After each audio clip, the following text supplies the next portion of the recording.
ஆண்டவரும் உலக இரட்சகருமாகிய இயேசு கிறிஸ்துவின் நாமத்தில் லாகியம் டிவி வழங்கும் ஆட்டுக்குட்டியானவரின் சத்தம் என்கின்ற இந்த நிகழ்ச்சிக்கு உங்கள் யாவரையும் நாங்கள் அன்போடு கூட வரவேற்கிறோம்.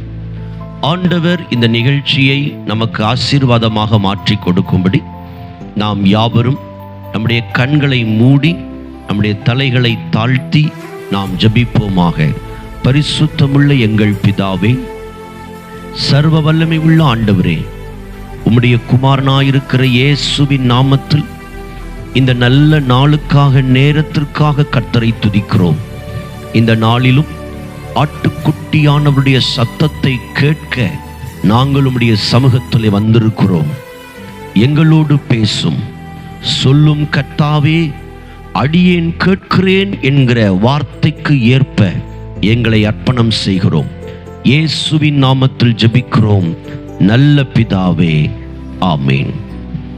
பிரியமானவர்களே, இந்த நாளிலே நான் உங்களோடு பேசும்படி எடுத்துக்கொண்ட செய்தியினுடைய தலைப்பு என்ன என்று சொன்னால், தேயிலை தோட்டத்தின் ஸ்தோத்திரம். இந்த வார்த்தை சற்று வித்தியாசமாக உங்களுக்கு காணப்படும். பரிசுத்த வேதாகமத்தில் அதற்கு ஆதாரமாக 1 தெசலோனிக்கேயர் 5வது அதிகாரம் 18வது வசனத்தை நான் உங்களுக்காக வாசிக்கிறேன். எல்லாவற்றிலேயும் ஸ்தோத்திரம் செய்யுங்கள், அப்படி செய்வதே கிறிஸ்து இயேசுவுக்குள் உங்களை குறித்த தேவனுடைய சித்தமாய் இருக்கிறது. பிரியமானவர்களே, ஒரு கிறிஸ்தவ முதலாளி, ஆண்டவரை அறிந்த நன்றாய் பக்தி உள்ள தேவனை தேடக்கூடிய ஒரு கிறிஸ்தவ முதலாளிக்கு ஒரு அருமையான தேயிலை தோட்டம் காணப்பட்டது. ஒரு நாள் அதிகாலையில் எழும்பி அவர் ஆண்டவருடைய சமூகத்திலே ஜெபித்துக் கொண்டிருந்த போது ஆண்டவர் அவருடைய உள்ளத்திலே பேசினார். நீ இப்பொழுதே உன்னுடைய வாகனத்தை எடுத்துக்கொண்டு உன்னுடைய தேயிலை தோட்டத்திற்கு நீ போக வேண்டும் என்று சொல்லி, அந்த தேவ மனிதன் ஆண்டவருடைய வார்த்தைக்கு கீழ்ப்படிந்து தன்னுடைய வாகனத்தை எடுத்துக்கொண்டு தேயிலை தோட்டத்திற்கு கடந்து போனார். குறிப்பிட்ட மைல் தூரம் அந்த தேயிலை தோட்டத்திற்குள் அவர் போன பின்பு ஆண்டவர் சொன்னார், உன்னுடைய வாகனத்தை இங்கே நிறுத்தி தேயிலை தோட்டத்துக்குள் நீ நடந்து செல்ல வேண்டும் என்று ஆண்டவர் அவரோடு பேசுவதை அவர் உணர்ந்தார். உடனடியாக தன்னுடைய வாகனத்தை ஒரு ஓரத்தில் நிறுத்திவிட்டு தன்னுடைய தேயிலை தோட்டத்தில் அதிகாலையிலே அநேக மக்கள் அங்கே அந்த இளம் தளிர்களை கொய்து கொண்டிருந்தனர். இவர் பின்பதாக அப்படி போய் கொண்டிருக்கும் போது தூரத்திலே ஒரு வயதான அம்மா, அவர்கள் அந்த தேயிலையினுடைய நுனி இலையை கிள்ளிக் கொண்டிருந்தார்கள். இவர் அருகில் வருவது அந்த அம்மாவுக்கு தெரியாது. அந்த அம்மா தன்னுடைய வாயிலே முணுமுணுத்து கொண்டு தேயிலை தோட்டத்தினுடைய தேயிலைகளை பறித்து கொண்டிருந்தார்கள். அவர் பின்பதாக அந்த அம்மாவுடைய வாய் முணுமுணு என்கிறதே என்று சொல்லி அமைதியாக பின்பதாக போய் பார்த்தபோது அந்த தாயார், ஆண்டவரே உமக்கு ஸ்தோத்திரம், ஆண்டவரே உமக்கு ஸ்தோத்திரம், ஆண்டவரே உமக்கு ஸ்தோத்திரம், ஆண்டவரே உமக்கு ஸ்தோத்திரம் என்று சொல்லி அந்த அதிகாலை நேரத்திலே தன்னுடைய வேலையின் மத்தியிலும் கர்த்தரை ஸ்தோத்தரித்து கொண்டிருந்தார்கள். அப்பொழுது அவருக்கு இனம் புரியாத ஒரு சந்தோஷம். ஆண்டவரே, காலையிலே என்னை அனுப்பினது இந்த தாயாருடைய ஸ்தோத்திரத்தை கண்டு என் வாழ்க்கையிலே நான் ஸ்தோத்தரிக்க வேண்டும் என்கிற பாடத்தை எனக்கு கற்றுக் கொடுப்பதற்காக என்னை அனுப்பினீர் என்று சொல்லி ஆண்டவரை ஸ்தோத்தரித்து விட்டு, அம்மா ஸ்தோத்திரம் என்று சொல்லி அவர் அழைத்த போது அந்த தாயார் திரும்பி பார்த்து, ஐயா ஸ்தோத்திரம் ஐயா என்று சொல்லி ஒருவரை ஒருவர் அறிமுகம் செய்து கொண்டார்கள். இப்படி நாட்கள் போய்க் கொண்டிருந்தது. ஒரு நாள் மறுபடியும் அந்த தேவ மனிதன் அதிகாலையிலே ஜெபித்துக் கொண்டிருந்த போது மறுபடியும் ஆண்டவர் உன் தோட்டத்திற்கு கடந்து செல்ல வேண்டும் என்று சொன்ன போது அவர் காலையிலே தன்னுடைய வாகனத்தை எடுத்துக்கொண்டு அந்த தோட்டத்திற்கு போனார். ஆனால் அவருடைய கண்கள் ஒரு பெரிய ஆச்சரியம். அன்றைக்கு அந்த தாயார் தோட்ட வேலைக்கு வரவில்லை. உடனடியாக இந்த தோட்டத்தின் வேலை ஆட்களை எல்லாம் பராமரிக்கிறதான நபருக்கு நேராக அவர் கடந்து போய் அவரிடத்துல சொன்னார், ஏன் இன்றைக்கு இந்த தாயார் வரவில்லை என்று சொன்னபோது, ஐயா உங்களுக்கு விஷயம் தெரியாதா, அவருடைய அருமையான மகன் மரித்து போனான். அருமையான மகன் மரித்து போனான். அவர் அதை கேட்டபோது இருதயம் அவருக்கு மிகுந்த வேதனை. ஆனாலும் அவரை பார்த்து, உங்களுக்கு அவருடைய வீடு தெரியுமா, அந்த அம்மாவுடைய வீடு தெரியுமா, நான் அவசியம் இன்றைக்கு அவர்களை போய் பார்க்க வேண்டும். அப்பொழுது அவர் சொன்னார், எனக்கு தெரியாது, ஆனால் இந்த தோட்டத்தின் கடைசியிலே தேயிலைகளை அறுத்து கொண்டிருக்கிற அந்த தாயாருக்கு அவருடைய வீடு தெரியும். உடனே அவர்களை ஏற்றிக்கொண்டு விசாரித்த போது சொன்னார்கள், ஐயா, அங்கு வாகனமெல்லாம் போகாது, சுமார் 2 கிலோமீட்டர் வாகனத்தை நிறுத்திவிட்டு நாம் அந்த காட்டுக்குள் நடந்து செல்ல வேண்டும் என்று சொன்னபோது, ஆனாலும் அந்த முதலாளி பரவாயில்லை, இன்றைக்கு எப்படியாயிலும் அந்த தாயாரை நான் பார்க்க வேண்டும் என்று சொல்லி அவர்கள் புறப்பட்டு போனார்கள். குறிப்பிட்ட இடத்திலே வாகனத்தை நிறுத்தி சகதியும் சேரும் சரியான ரோடுகள் இல்லாத அந்த காட்டு பாதைக்குள் அவர் அந்த முதலாளியை அழைத்து கொண்டு போனார்கள். கடைசியாக ஒரு குறிப்பிட்ட இடத்தில் போகும்போது அங்கே 4 குச்சிகளை மாத்திரம் கட்டி ஒரு பாலித்தீன் கவர் போட்ட ஒரு வீடு, இதுதான் அவருடைய வீடு என்று சொன்னபோது இந்த முதலாளியுடைய உள்ளம் உடைந்து போனது. ஐயோ, நான் எவ்வளோ பெரிய பங்களாவை கட்டி இருக்கிறேன், ஆனால் என்னுடைய தோட்டத்தில் வேலை செய்கிற இந்த தாயார் இந்த நிலைமையிலும் கிட்டத்தட்ட 2 கிலோமீட்டர் நடந்து வந்து என்னுடைய தேயிலை தோட்டத்தில் வேலை செய்கிறார்கள் என்று சொல்லி குனிந்து அந்த பிரேதம் இருந்த இடத்திற்கு வந்தபோது இந்த தாயாருக்கு நான் என்ன ஆறுதல் சொல்ல முடியும் என்று சொல்லி வேதனையோடு நின்றுவிட்டு மறுபடியும் வெளியே வந்து விட்டார்.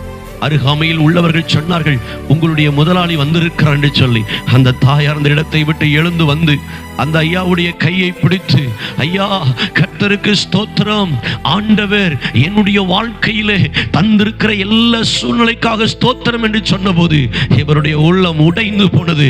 ஐயோ, ஆண்டவர் எனக்கு தந்திருக்கிற வீட்டுக்காக நான் ஸ்தோத்திரம் பண்ணுகிறேன், வாகனத்துக்காக ஸ்தோத்திரம் பண்ணுகிறேன், தோட்டத்துக்காக ஸ்தோத்திரம் பண்ணுகிறேன், ஆனால் இவ்வளவு இழப்பிலையும் இந்த தாயாருக்கு நான் ஆறுதல் சொல்ல வரும்போது அந்த தாயார் இந்த இழப்பிலையும் கர்த்தருக்கு ஸ்தோத்திரம் என்று சொல்லுகிறார்களே, இவர்களுடைய ஸ்தோத்திரம் எவ்வளவு மேலானது என்று சொல்லி அவர் ஆண்டவருக்கு நன்றி செலுத்திவிட்டு தன்னுடைய வீட்டிற்கு கடந்து வந்தார். சில மாதங்கள் கழித்து அவருடைய அன்பு மகள், அவருடைய மகனுடைய நிலைமை நீங்கள் கேட்கும் போது இன்னும் வேதனைப்படுவீர்கள். 2 கால்களும் விளங்காதவனான ஒரு மகன் மரித்து போனான். இன்னொரு மகள் உண்டு. அந்த மகளுடைய வாழ்க்கையை நீங்கள் பார்க்கும்போது 2 கண்களும் அந்த பாப்பாவுக்கு தெரியாது. அந்த பாப்பாவும் 2 மாதங்கள் கழித்து இறந்து போனதை இந்த முதலாளி கேள்விப்பட்டு மறுபடியும் தன்னுடைய வாகனத்தை எடுத்துக்கொண்டு அதே தாயாரை சந்திக்கும்படி அவர்கள் வந்தார்கள். இப்பொழுது என்ன ஆறுதல் சொல்வேன்? இந்த அம்மாவுக்கு புருஷனும் இல்லை, மகனும் மரித்து போனான். அந்த அம்மாவுடைய ஆதரவுக்கு இருந்த ஒரே ஒரு செல்ல மகள், அவளும் மரித்து போனாள். நான் என்ன ஆறுதல் சொல்லுவேன்னு சொல்லி கலங்கி நின்ற போது அந்த தாயார் அந்த முதலாளியை பார்த்து, எனக்கு நீங்கள் ஆறுதலுக்காக ஜெபிக்க வேண்டாம் ஐயா, என்னுடைய ஆறுதலுக்காக ஜெபிக்க வேண்டாம், இப்பொழுது நான் ஆண்டவரை விடுதலையோடு ஸ்தோத்திரம் பண்ண முடியும் என்று சொன்னால், என் மகன், என்னுடைய மகள், அவர்கள் உயிரோடு இருக்கிற நாட்களில் அவர்களை குறித்த கவலை எனக்கு அதிகம் உண்டு. என் பிள்ளைகள் எப்படி இருக்கிறார்களோ என்று யோசித்துக் கொண்டு கர்த்தர் என் பிள்ளைகளை பாதுகாக்கும்படி ஸ்தோத்தரித்துக் கொண்டு இந்த தோட்டத்திலே வேலை செய்தேன். இனி அந்த கவலை எனக்கு இல்லை. என்னுடைய முழுமையான ஸ்தோத்திரமும் என்னை உண்டாக்கின, என்னை ரட்சித்த, என்னை சிருஷ்டித்த, என்னை படைத்த என் தேவாதி தேவன் ஒருவருக்கு மாத்திரமே நான் முழுமையோடு ஸ்தோத்திரத்தை செலுத்த முடியும். ஆகவே இந்த வேதனை என்னை வேதனைப்படுத்தாது என்று சொன்னபோது அவர் மிகவும் ஆச்சரியப்பட்டாராம். இவ்வளவு வேதனையான சூழ்நிலையிலையும் இந்த தாயாரால் கர்த்தரை துதிக்க முடிகிறதே. இன்றைக்கு கிறிஸ்தவர்கள் என்று சொல்லுகிற நாம் நம்முடைய வாழ்க்கையிலே சில வரும்போது ஆண்டவரை துக்கப்படுத்துகிறோம், ஜெபிப்பதை விட்டுவிடுகிறோம், ஆராதனைக்கு வருவதை விட்டுவிடுகிறோம், ஊழியம் செய்வதை விட்டுவிடுகிறோம், தேவனை துதிப்பதை விட்டுவிடுகிறோம். 2 கால்களும் முடமான மகன் மரித்த போதும் ஸ்தோத்திரத்தை அந்த தாயார் நிறுத்தவில்லை.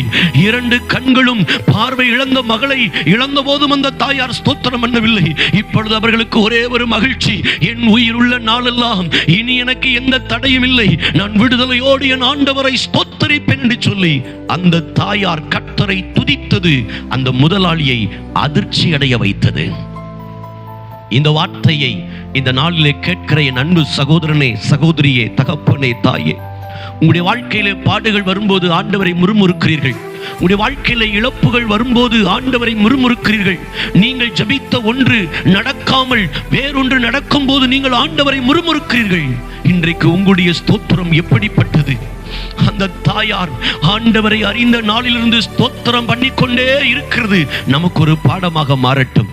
இன்றைக்கும் பாஸ்டர், என்னுடைய வாழ்க்கையிலும் இப்படிப்பட்ட சூழ்நிலைகள் இருக்கிறது, நானும் ஸ்தோத்தரிக்க மறந்திருக்கிறேன் என்கிற ஒரு உணர்வு உங்களுக்கு ஏற்படுமானால் இந்த ஜெப நேரத்தில், ஆண்டவரே, நானும் அந்த தாயாரை போல என் வாழ்க்கையில எல்லாம் இருக்கும் போதும் உம்மை துதிப்பேன், என் வாழ்க்கையில் எல்லாம் என்னை விட்டு போனாலும் உம்மை துதிப்பேன். காரணம், நான் உமக்குரியவன், நான் உமக்குரியவள் என்கிற அதிகாரத்தோடு தேவ சமூகத்தில் அர்ப்பணிப்பீர்களா?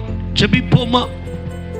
பரிசுத்தமுள்ள எங்கள் பிதாவே, சர்வ வல்லமை உள்ள ஆண்டவரே, எங்கள் எல்லாருடைய வாழ்க்கையிலும் நன்மைகள் நடக்கும் போது எங்கள் வாய்கள் தாராளமாய் கர்த்தரை துதிக்கிறது.